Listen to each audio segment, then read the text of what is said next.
Welcome, everyone, to RB1 Colon a Fantasy Football Podcast, part of the Fate Teams podcast channel. I am the consummate professional, worshiper of N'Keal Harry, friends with the Oracle, constant doubter of Alvin Kamara, and would kindly like you to wear a face mask so we can all watch Cam Newton remind us just how good he is. Your humble host, Pete Rogers, and I am joined by all of the guys. We have the Duck Father, recovering Texans fan, DK Metcalf's number one admirer, the man formerly known as Steve Timberland, resident old man Clark Barnes, El Saboteur, the captain of the Buccaneers bandwagon, proud father of Quentin Nelson, Scotty Miller fanboy, the coach whisperer, wine sipperer, Will Disleyer, working girl Jordan Smith, and finally, fantasy football premier internet doctor, the number 2 Walter Sobchak, but number 1 Tarzan, fan of what scientists lovingly call, quote, facts, thinks your favorite team is run by donkeys, ginger mustached man, Nick Butterford. Guys, how are we doing today? Great. Doing great, Pete. How you doing? I am doing well. Bert, Becca, and I made it safely back from Wisconsin, so it was a successful week. Hanging out at the cabin, and Bert getting acclimated to swimming and having water always available to him. Yeah, it was great. It was a lovely time. We peeling off the curtain that covers the piano.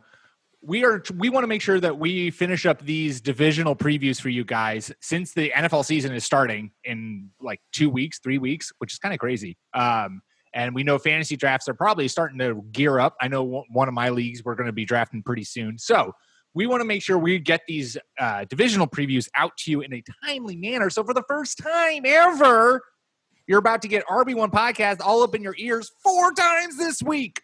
We are going to drop the AFC North today, being Tuesday.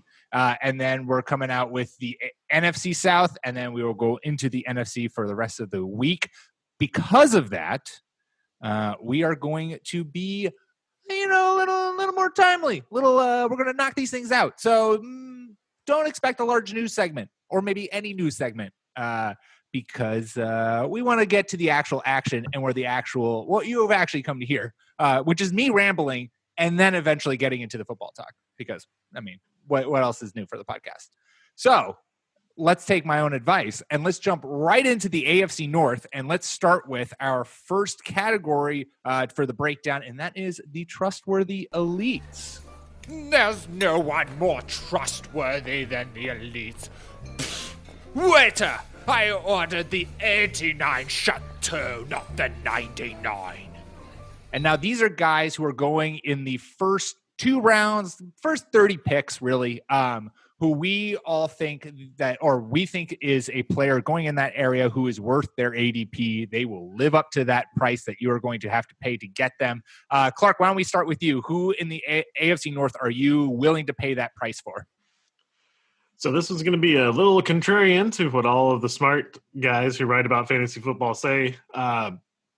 Lamar Jackson is outscoring the next best person who plays his position last year by 6.7 points in ESPN scoring. There is no person at any position outscoring the number 2 person on a points per game basis by that margin.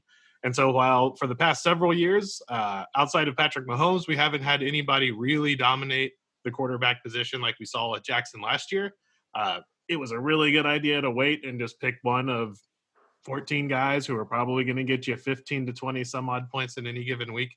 This is a great year to jump up and take Lamar Jackson anywhere after the top 5 running backs are off the board. I'll be the probably lone dissenter here, a little foreshadowing. I can't imagine picking a quarterback before like round 5, but we talked about these guys on the strength of schedule episode. Lamar Jackson does have an awesome 2020 set up for him. So I get the hype, but too early for me. He's going 20th overall according to Fantasy Pros ADP, and it is super early. But if I were going quarterback early, I would rather have Lamar Jackson over Patrick Mahomes. I have more faith in Lamar, both his passing, or I don't have more faith in Lamar's passing, but I have more faith in Lamar's floor as a rusher, and he just doesn't seem – the Ravens have kind of seemed how to use him effectively as a rusher without putting him in harm's way. He's really good at sliding and avoiding contact. And so I think that's something that certainly is going for him. Yeah, I like Lamar Jackson. I wish him success and nothing less. I guess for drafting him as early as he's going, it depends on how the rest of the draft is maybe looking for me at that point. For the simple fact that he's a quarterback, and I generally like to wait a little bit. But I think the Ravens they have Willie Snead there, but they also have two last year rookie wide receivers who are going to be in their second year. So they might take a step forward and start improving in that area. And, it could be maybe a more explosive Ravens offense. Who knows? Nick, why don't you give us your trustworthy elite from the division?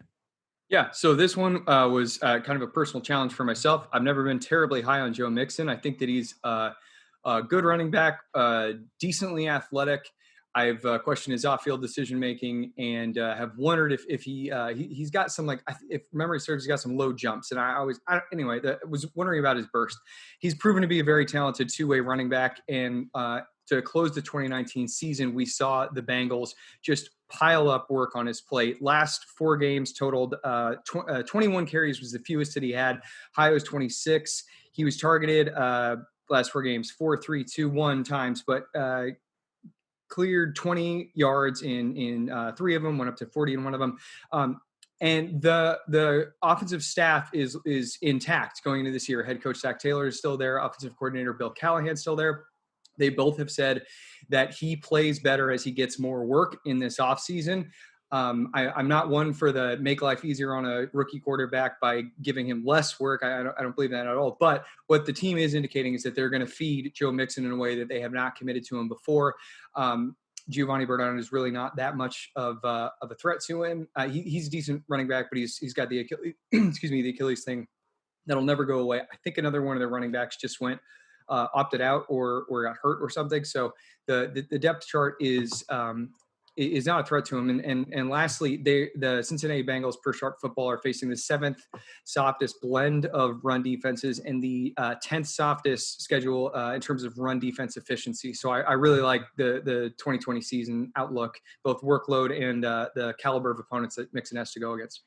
And I don't know if you said this, Nick. I was doing my research whilst you were talking, so you might have already said this. But during that time frame that I think you were talking about, which was the last 5 games when they kind of upped Mixon's workload, he also saw on average 3 targets per game. And so you were seeing that the Bengals were starting to get him maybe a little bit more involved in that pass game.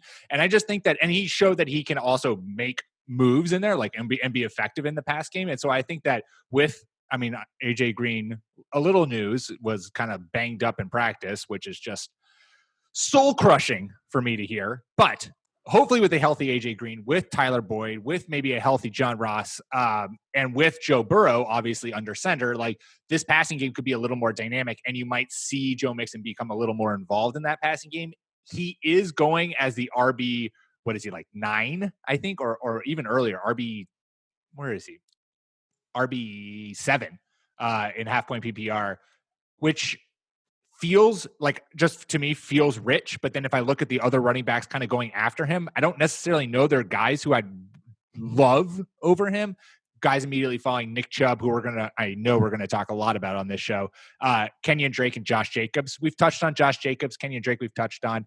So yeah, I like Joe Mixon a lot. I don't know if I'd quite pay him as an RB7, but I certainly think he's going to be a top 10 back this year.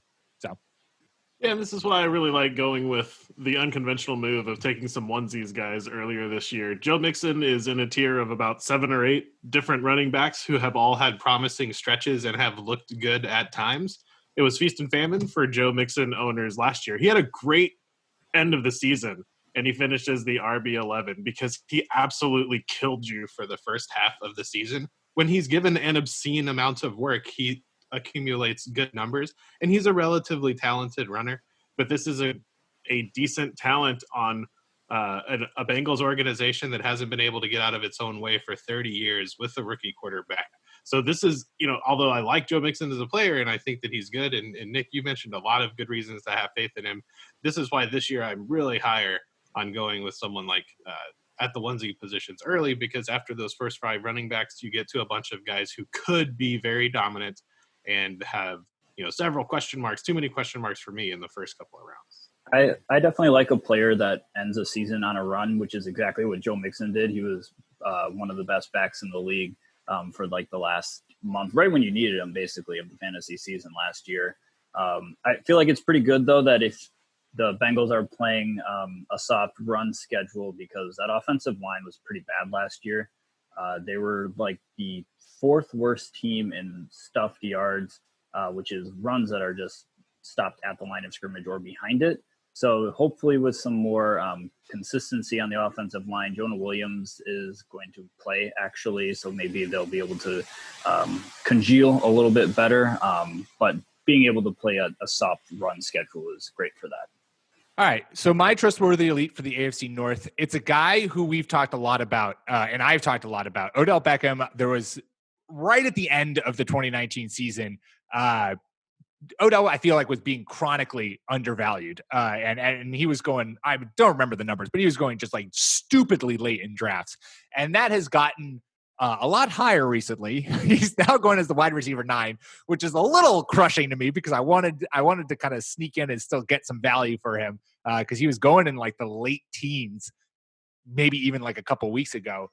But my point being, I am happily buying him. I am trusting the fact that Kevin Stefanski is going to come in and make this offense actually look serviceable. I mean, you can't take Freddie Kitchens' like garbage offense and blame Odell for his lack of production in a year where that offense was a mess. Offensive line issues were plaguing Baker all year long, forcing him to kind of be crazy in the pocket. And him transitioning and learning that offense and building that continuity with Baker. And even still, like his numbers, I'm looking at them right now. They're not like what we saw in his first 3 years. They're not terrible. He went over 1,000 yards, 14 yards per reception, saw 133 targets. His catch rate went down a lot. And that's, I think, the biggest thing. Those 133 targets only became 74 receptions, and he only saw 4 touchdowns. However, I am fully trusting in the positive regression. We know Kevin Stefanski's offense can put up big wide receiver production. We saw with Adam Thielen and Stephon Diggs. And I think that you're going to see Odell Beckham effortlessly step into basically both of those guys' role and wildly outproduce what he's currently going as and be the Odell Beckham we saw in the initial part of his career. He's going, like I said, the wide receiver 9, 27 overall in drafts, right between Mike Evans and Allen Robinson. I will take him over Mike Evans. I will take him over Allen Robinson. I will take him over Kenny Golladay. I think he is more or less a lock if he stays healthy, which is another if for him. But if he stays healthy and plays, at least 14 games, he's a lock as a top 5 wide receiver for me this year in fantasy. Yeah. So I've come around on, starting when we did the strength of schedule episode is when we kind of started to notice that, hey, wait a second, something's going on here with the Browns. So they've got the 3rd easiest overall schedule. They have the easiest, again, sharp football slate of passing efficiency as far as their opponents go. And they are, number 5 in terms of the pass defense blends. So right away, we love what the schedule is. I believe this is from the ETR free podcast they've been doing all off season. I think Beckham was still like top 5 in air yards on the season. It just didn't result in box score success. But I think what we should like the most here is the system and the opportunity. Kevin Stefanski, as you said, he's big on play action. Baker Mayfield, his play action and non-play action splits are drastic. He's very good in play action. Similarly, he's very good in 12 personnel. Kevin Stefanski, his favorite personnel grouping is 12 personnel. What that's going to bring it's is almost as if the Browns made a good quarterback or a good coaching hire. Yeah, totally. So what that means is there's going to be 2 wide receivers on the field. Currently, it's going to be Odell Beckham Jr. and then hopefully Jarvis Landry. But Landry is still in the middle of recovering from hip surgery. He's looked the recovery is going very well, but it's going to be a very tight window for him to even be ready for week 1. That's ignoring his ability to participate in training camp and all that kind of stuff. So I think to start the season, Odell Beckham Jr. is going to have a very big target market share. Finally, in an offense that both he can excel in, sort of in the Stephon Diggs downfield role, which is high value targets, and in an offense where Baker Mayfield is also set up for success. I saved Jordan's trustworthy elite for last because I want to segue it into, I've rearranged the order. We're going to do players we're not drafting after trustworthy elites. And I wanted to immediately touch on Jordan's player after he started talking because he is not someone I want to draft. But Jordan, pitched me as to why you are have supreme confidence in Nick Chubb. Well, I wanted to wait to weigh in on the Browns offense because I think it ties in directly why I still think Nick Chubb is an elite running back. Last season, he only really got 18.5 carries per game, which is still it's not as much as like some of the other bell cows in the league, but it was still enough for him to eat. And I think in a situation like Cleveland, having a rested Nick Chubb is the best scenario because the dude is just a home run hitter. Like he wants to make the big play, and he often does. So with Stefanski being hired, the Vikings, who ran a lot of 12 and 21 personnel last year, the most in the league in terms of 12 personnel, I believe, out of anybody. And I think that just with the way this roster is set up, they're already better suited to run this type of offense with the tight ends, keeping Njoku, bringing in Hooper, with the backfield, Dalvin Cook, Nick Chubb, Kareem Hunt. You can argue about which running back out of those three might be the best one, but one backfield has two of them, and the other one only had one of them. So I also like the offensive line a little bit better just because they brought in some pieces. And I think they're better suited to run this sort of big multiple offense that they ran in Minnesota last year. And the Vikings only used 3 wide receiver sets 25% of the time last year, which is extremely low. So the lowest in the league, which feeds well into the Odell Beckham stock because he's not going to have to worry about sharing wide receiver targets with anybody except maybe Jarvis Landry. And getting Nick Chubb, he wasn't necessarily a sub him off the field to go into a passing set type of running back, but he does most of his work on the ground. And I still think that him being able to get the maybe lower end of touches than you'd expect, he's still able to get high top 10 running back output out of him. Yeah, I won't wax poetic about Nick Chubb too much. The only knock against Chubb is that Kareem Hunt is there also. I feel like that's not going to be a huge problem. Chubb is extremely good, and I think that this offense is going to run the ball more than enough for Chubb to get 10 or 13 to 18 touches a game, even with Kareem Hunt still getting something like 7 or 8. A lot of what the Kubiak Shanahan system likes to do is get the running back involved in everything. You run what looks like the same play over and over and over, and you do wildly different things with them. And it's why Jimmy Garoppolo looks like he's good at playing quarterback. It's why Matt Schaub had so much success in Houston. And so it's why Odell Beckham and Baker Mayfield might have so much success here too. But with a back like Chubb, he can really make that thing run. Hunt, God dang, it scares me because he does a lot of the same things that Chubb does. He falls forward. He rushes up the middle. When it's up the middle, he can bounce it to the outside. But I'm fine taking Chubb, at that number 5 pick and just rolling the dice on a player who I think is one of the best players in the league. So yeah, I don't know if I take Chubb at 5, but his half-point PPR ADP of 12th overall, I think is a lot more reasonable. I'm still going to be grabbing like Miles Sanders ahead of him. But everything we've touched on so far speaks to the type of ceiling season that he can have. I think he will get around 20 to maybe 22 touches per game. There was a reason that when Kareem Hunt came back from suspension last year, Chubb's target total per game went from over 4 to 2. It's because Kareem Hunt is an excellent receiving game back. But again, it's the Stefanski system and the fact that Stefanski has made it clear that he trusts his analytics department. It indicates to us that he's not going to just have Chubb slam into brick walls on 1st and 2nd down. He's going to run him more on 3rd and short, 4th and short. They're going to spread the field out and rush within the red zone. He's going to be getting intelligent carries, if that makes sense. As a nice little bonus, like we said, they've got the 3rd easiest schedule overall per Sharp Football. Rush defense blend this year comes in at number 8.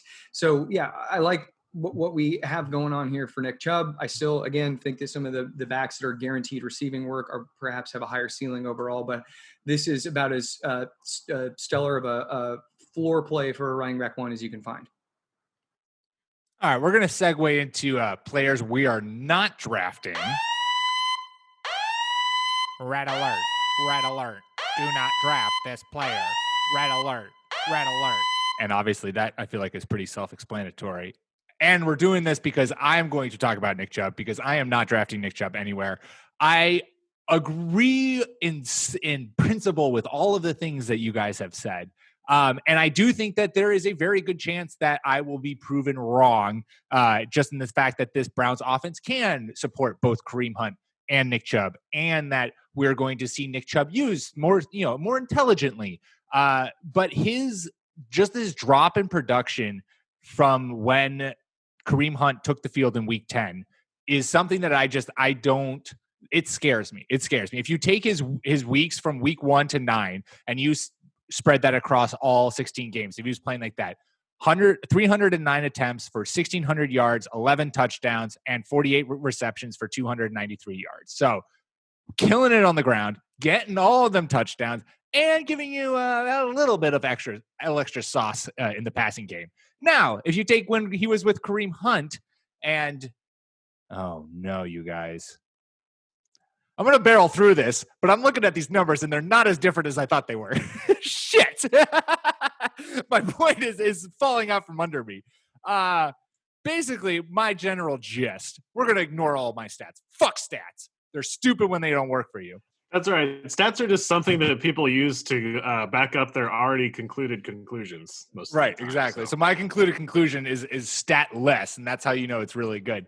I'm just paranoid about Kareem Hunt, and I'm also personally very high on Kareem Hunt this year in fantasy. And so I don't think I would be doing. I think there are backs that I would rather have at his current price point. So if you're looking at, where's he going? He's going. You said 27. He's going. I would say. Oh wait, sorry. Excuse me. I'm looking at the wrong chart. Nick Chubb going 12th, RB8. Yeah, I think I agree with you, Miles Sanders. I take Austin Eckler. I think I would take Josh Jacobs if they're going to involve him in the passing game, but that's a question. I am very worried about Nick Chubb relying solely on groundwork in order to be a solid fantasy producer, especially if I'm playing in a half point or a full point PPR league where any kind of reception or running back gets just boosts his value even more. So there's my non-statistical reason why I'm not touching Nick Chubb this year. Because that was so many good points that I made that were just no one could refute them. So we're just going to away, Pete. I know my argument was flawless there. Jordan, why don't you? Actually, Jordan, you just went, so we're going to let you pause for a second. Clark, you go. Clark, give us who you're not drafting at all this year in the NFC North. I already went through mine with Joe Mixon. There's just other guys that I like more than him in that area. It's not that he's bad. It's that I expect the Bengals to be fucking terrible because rookie quarterbacks just usually do not play well unless they are run first quarterbacks. And even then the teams are usually not that good. Too many guys around him. I'm looking at 4, 5, 6 guys behind him that I would all rather have in any format. Tyreek Hill, DeAndre Hopkins, Nick Chubb, Julio Jones, Travis Kelce, Kenyon Drake, Patrick Mahomes. We get down to Josh Jacobs until I want to do Joe Mixon. I refrained from saying this earlier. Jordan said, oh yeah, Joe Mixon got going at the end of the year, right when you needed him. Yeah, right after you missed the playoffs because you didn't do anything for the first half of the year and you didn't do very well. That was just me being a smartass. But yeah, Joe Mixon is my guy. I'm just passing on this year. Not because he's bad. It's just the Bengals are going to be bad. Jordan, why don't we bounce to you then and give us who you are not drafting this year?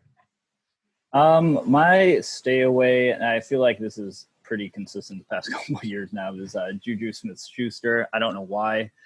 Maybe it's just some weird personal bias. He's currently going as wide receiver 11, though, and I just think he'll finish lower than that.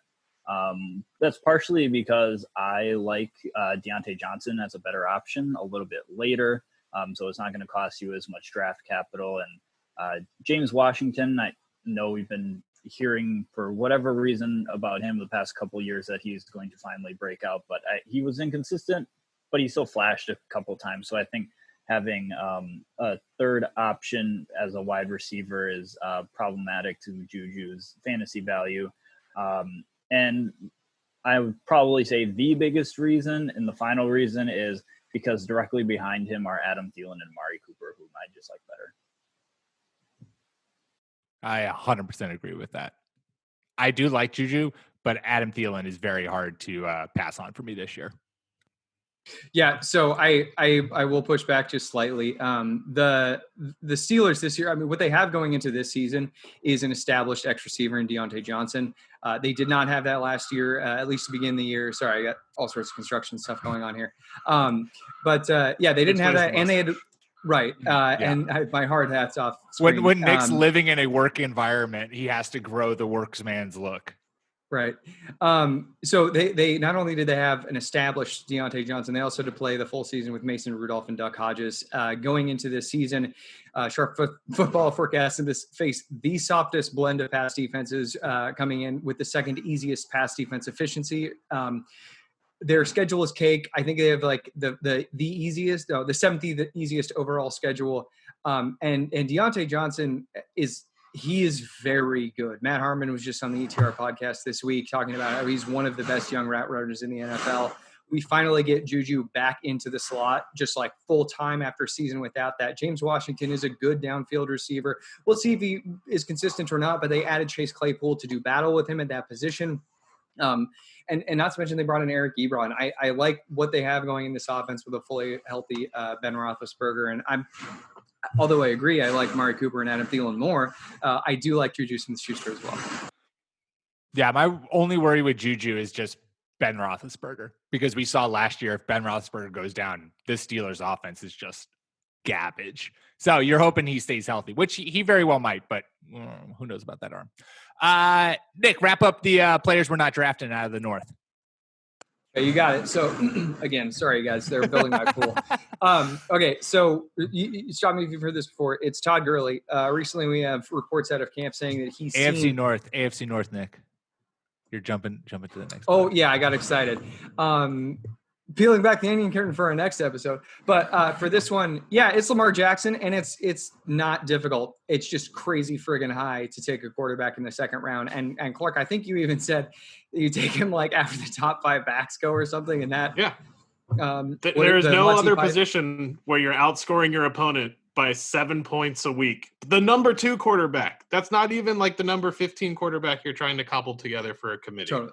Yeah, and if positional scoring was like a difference maker, then that would be really important. But it's overall roster scoring. But I do just want to say, week. What was the Monty Python Holy Grail? Like 1, 2, no, 3, 4 is right out, 5, no. Anyway, so yeah, go watch Monty Python. Nick's making references. 5 is right out. Yeah, it's way too early to be taking a quarterback. The one allowance I would make is if you were committed to then building a crazy Ravens stack. So you're taking Mark Andrews in the 3rd and Marquise Brown like in the 6th. Like you just go all in on incredible spiked weeks from the Ravens. And if you're down for that, then okay, I can see taking Lamar Jackson in the 2nd. But otherwise, no, we got some baller quarterbacks late in this draft. All right, we are going to move on. I have nothing to do other than yell back and forth about the topic, just rehashing everything I've said. So that's okay. We agree, we disagree like gentlemen. We have league winners and late sleepers to talk about. But before we get to those, we are going to take a quick ad break. All right, we are back, and it is time to talk potential league winners from the AFC North.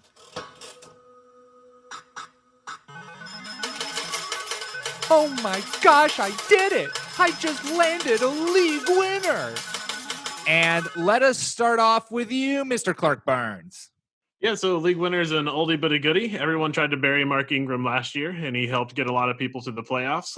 All we've had to do is look at the draft and the exciting new rookie running backs that the Ravens have drafted and are once again burying the very good at football Mark Ingram. He's going way too late. I had it as like currently ADP of 46, so he's going nearly at the end. He's going behind Le'Veon Bell, which is a crime. Yeah, so I know that all we have to do all offseason is get excited about the hot young rookies. We saw look really great against the future math teachers and construction foremans of America in their college football season. But Mark Ingram is really good, and if you have a dynamic offense like that, why would you risk putting a rookie in so early? They didn't do it last year. Mark Ingram is still going to be the bell cow back there. He may cede some work to the young guys who are good, but the Ravens just score a ton of touchdowns, and Mark Ingram is going to be the back that's in there. So he's someone that you can get later in your draft to fill out that running back 2 flex spot, and he's just going way too late. He'll play for you all year. Yeah, I think J.K. Dobbins is worth a late round dart throw because I do think that there's the number 2 back did see a pretty fair amount of work, especially as they were closing out their blowout wins almost on a weekly basis. But yeah, I think Mark Ingram has the lead back role locked down. Yeah, Gus Edwards was viable a few times last year. I had to play him, and so I agree with you completely. Dobbins is good, and for Dynasty, I would love to get Dobbins on my team, sure, but I just don't think Mark Ingram is dead yet.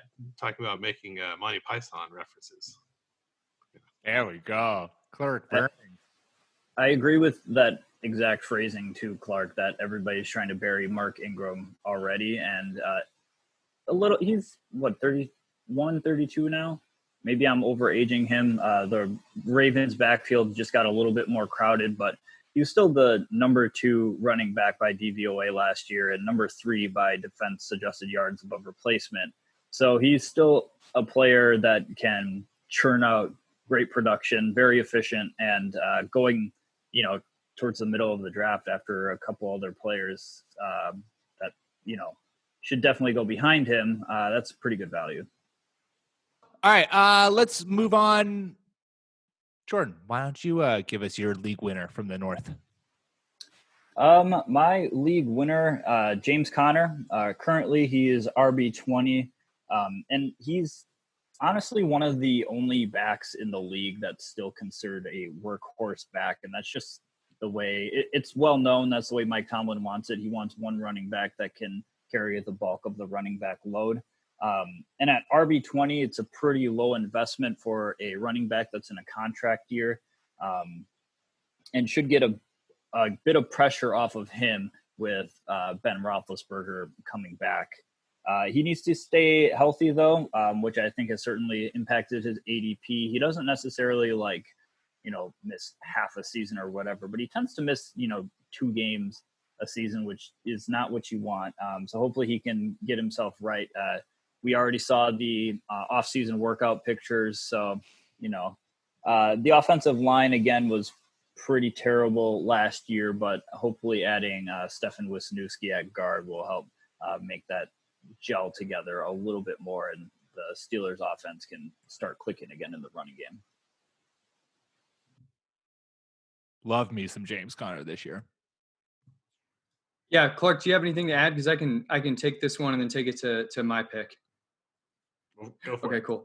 All right. So yeah, Steelers, their offensive schedule is just incredible. They're top 2 in both blunder run defenses and opposing rush defense efficiency. We've been talking about Conner a long time here. I've got him. I think he's the RB12 in my top 100. I think we all made some nice predictions about him in the bold prediction show. Anyway, you're getting a running back 1. Or at least someone who has a serious access to a potential running back 1 ceiling. And it's the 4th round, I think. It's absurd value. And again, he separates himself from a lot of other bell cow backs. I take James Conner over Josh Jacobs 10 times out of 10 because of his passing game ability, which is something Jacobs, I don't think he's going to, well, I guess Jacobs, he's good in college. I just don't think he's going to work, but that's something we've already debated a bunch.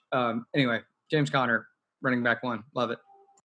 Yeah, James Conner, when he was in 2018, when he took over for Le'Veon Bell, because Le'Veon Bell set out, 71 targets, 55 catches. He can be very productive and involved in the Steelers pass game. So that is another thing going for him if he can stay healthy.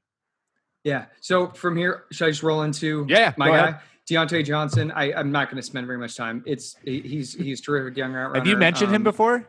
Yeah. You can get him in, what is it? It's in the nine. I'm not looking. He's ADP of 109. So he's in the 9th or 10th round.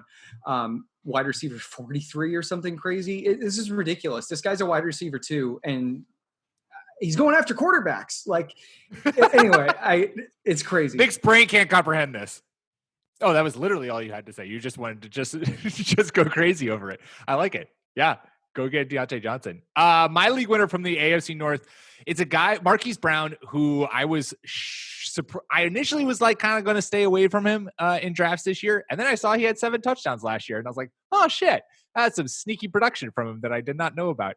I think that we're going to see this Ravens passing game become a little more involved as just Lamar Jackson becomes a more comfortable passer in the NFL. And I just think I don't think that they're going to be able to rely on the ground game as much. And we saw that against the Titans, where in the playoffs, when it's like push came to shove, when they needed to get this offense kind of get moving because they were down big, they weren't really necessarily able to do that. So I think we're going to see maybe a more invested effort into really building a passing game that Lamar Jackson can thrive in. And that is, not contingent on a ground game. And that all centers around Marquise Brown, who was able to put up pretty solid numbers, all while with some sort of broken foot. Nick, you're the internet doctor. What did he have? It was a Liz Frank that he had repaired right before the season, which is a very difficult thing to come back from at all, but to come back from quickly is really impressive. And still ran a 4.2. So he's blazing speed, can get down the field with ease. And the other thing is that there's no real, outside of Mark Andrews, there's no real other guys in Baltimore to catch the ball. So I think he could be in line for a huge workload in terms of target share from the Ravens if they do see an uptick in passing, even a slight uptick in passing. So he's a guy, he is going as let me bring him up. Wide receiver 33, 80 overall. Thank you, sir. Jordan on the spot. That is a steal in my opinion. I think Marquise Brown is like how Nick feels about Deontay Johnson, has easily a wide receiver 2 upside and could sneak in maybe to wide receiver 1, but on maybe not overall, but certainly on some weeks could be a wide receiver 1 without issue.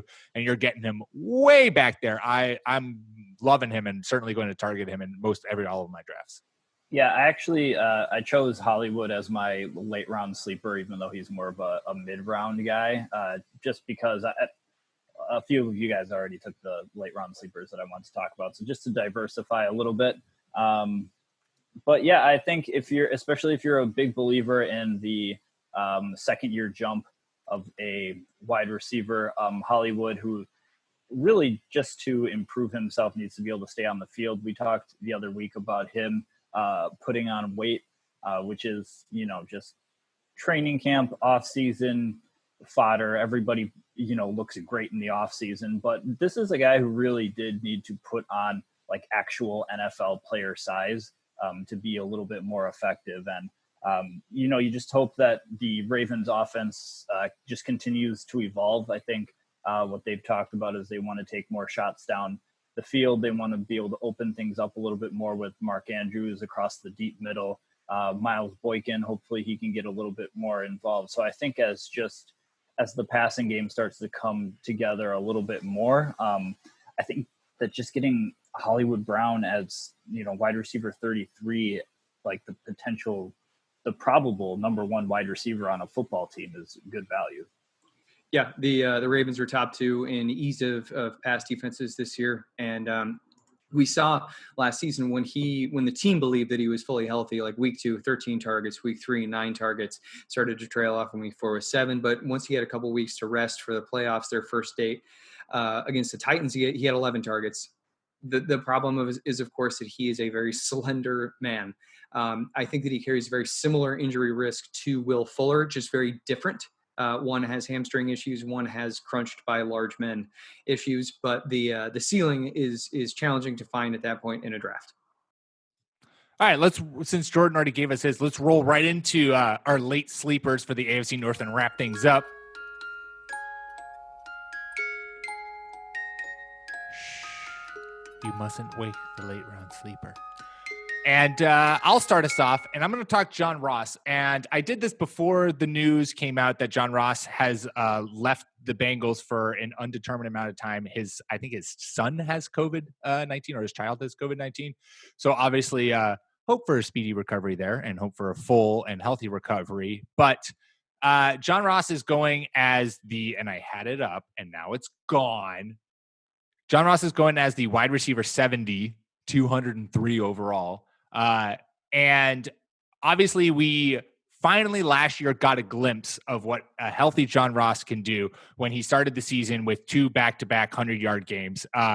And then, he didn't obviously post 100-yard games constantly, but he did see on average 7 targets per game while he was on the field, including a 13-target game against Miami back in week 16. And he missed the middle part of the season due to injury. So there's a lot of question marks, I understand, about John Ross, but we've seen that blazing speed on display. And with Joe Burrow under center,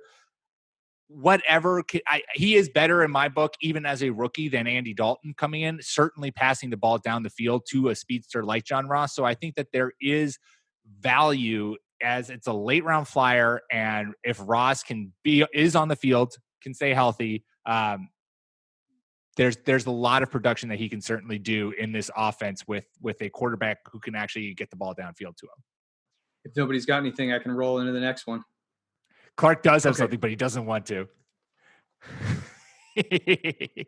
Go ahead, Nick. No, Clark? Okay, cool.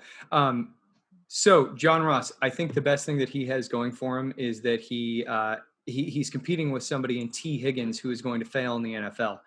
And I know that a lot of folks really like T. Higgins, but what he is a slow, mammoth-sized receiver who has no ability to jump. His vertical jump of 31 inches is like chaotically low. I know there's a big-name receiver that we all do love that had a 31-inch vertical jump, but his cone ability and his 10-yard split in his 40 shows that he's able to go in and out of breaks. This is something that T.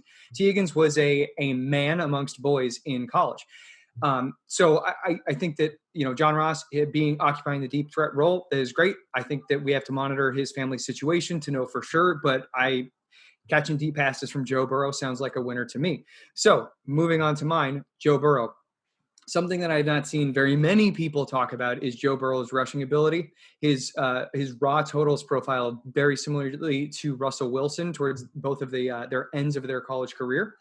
And Clark, anyway, yeah. What I think we have in Joe Burrow is a rushing floor, and I don't think that it's really being recognized. I think that 30 to 40 yards on the ground per game is going to be very doable for him, and that's the exact kind of thing that we want to find at the end of the draft. We look down their receiving core. We have AJ Green. Hopefully his hamstring gets healthy. Auden Tate, a great jump ball receiver. T. Higgins, Tyler Boyd, terrific slot receiver. And if Ross is healthy, then they have a very competent downfield receiver. Not to mention the guy I talked about earlier, Joe Mixon, above average receiving back, the number 2 back on their roster, Giovanni Bernard, who's above average receiving back. CJ Uzomah has shown that he can play a role of receiving tight end. Not to mention I believe Jordan mentioned this earlier on, there should be improved health along the offensive line. And lastly, the Bengals come in with the 8th softest blend of pass defenses and 8th softest in terms of pass defense efficiency. And so and they play a litany of good offenses. So getting bad defenses with an opposing team, an opposing offense that is going to push the pace, that's terrific. Yeah, good luck. Every year, the number 1 quarterback that gets drafted is going to come in and just revitalize their team and be amazing. And good luck. I mean, the thing it's really is, hard for rookies to be good in the NFL. They can go like 4-12, and he can still deliver as like an awesome 8-game starter as like the final pick in your draft. That is true. I will say the thing about Joe Burrow is that you can get him as your second quarterback. So you can literally just sit him and wait and see what happens, especially if your other quarterback doesn't pan out. For these late round sleepers, I feel like I find myself looking in the back ends of the round and be like, ooh, quarterback. Like, it's just because it's a perfect opportunity to take some flyers on some guys and see who pans out and who doesn't. Yeah. Clark, wrap us up. Who is your late round sleeper for the AFC North? Finish up our deep dive. Speaking of quarterbacks, and this is an intersection of a lot of guys that we've talked about. So I think all the arguments for the auxiliary pieces in this offense make the argument for Ben Roethlisberger should not be the 14th quarterback being drafted right now. Ben Roethlisberger has been his own offensive coordinator for a couple of years now, and nobody loves Ben Roethlisberger more than Ben Roethlisberger loves Ben Roethlisberger. So this is going to bode well for all of the wide receivers in Pittsburgh and for James Conner. If Ben Roethlisberger could throw a 2-yard pass to a back and have him work instead of hand the ball off, no one would love to do that more So if you don't take my advice and don't jump up there and get Patty Mahomes or Lamar Jackson, Ben Roethlisberger could very easily be the number 3 or number 4 quarterback because he's going to call his own number constantly. Offensive coordinators who did not do what Ben Roethlisberger wanted were not long for this world, and I think that he got his friend and former quarterbacks coach promoted to offensive coordinator. So I expect Ben to bounce back big time this year, along with the other Steelers we've talked about today. Yeah, I think this is a Incredible. terrific pick. All for it. Love it. Yeah. Just also because I loved how many times Clark said Ben Roethlisberger in the span of 3 minutes. You know that you've been writing for a little while when you know how to spell Roethlisberger. Oh Like, yeah. no If you can, autocorrect if or that just nothing. rolls off if that rolls off the fingers into the keyboard, then yeah, that's a good thing. It's a good feeling. I've yet to get Giannis Antetokounmpo to be able to come off as a first. I've not been able to do that. Ben Roethlisberger I can get regularly. Tua Tagovailoa is my next one. All right.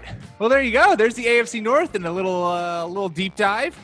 So make sure you subscribe to the Fake Teams podcast wherever you get your podcasts, iTunes, Spotify, Stitcher, the whole 9 yards. That is where we are. And that's not only how you'll get us, but also our fantasy baseball and basketball podcast. Make sure to follow us on Twitter at RB1 Podcast. You can follow myself at Pete M. Rogers. Follow Clark at NFL Clark, Jordan at Jordan_Smith27, and Nick at Ginger_Nick without a K. We will be back at you tomorrow. Until then, peace.